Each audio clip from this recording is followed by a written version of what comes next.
新闻一开始，先来关心平湖渔船大进晚88号拜二暗去互中国海警船扣押带走。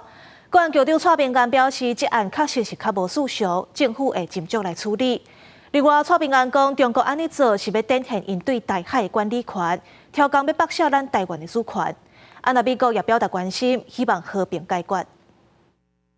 确实是一个比较不寻常的一个案例，那我们在处理上会非常的谨慎。公安局长蔡炳安讲，平湖渔船大进晚88号，互中国海警严船扣押带回真无平常，也呼吁渔民进入敏感水域爱提高警觉。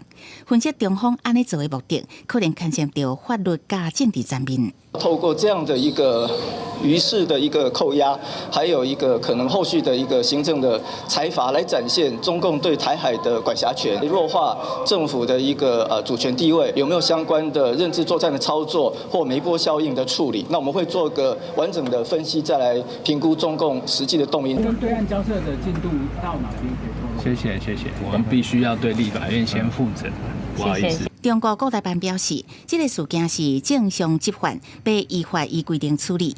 陆委会面对媒体的询问，加中方沟通的进度，嘛是无加讲。美国白宫加国务院也拢出声表达密切关心，呼吁以和平的方式解决。 On the fish boat, we're obviously closely monitoring the incident, so we're going to continue to do that. We encourage both sides to maintain open lines of communication so they can get to a resolution here, and that's what we call for.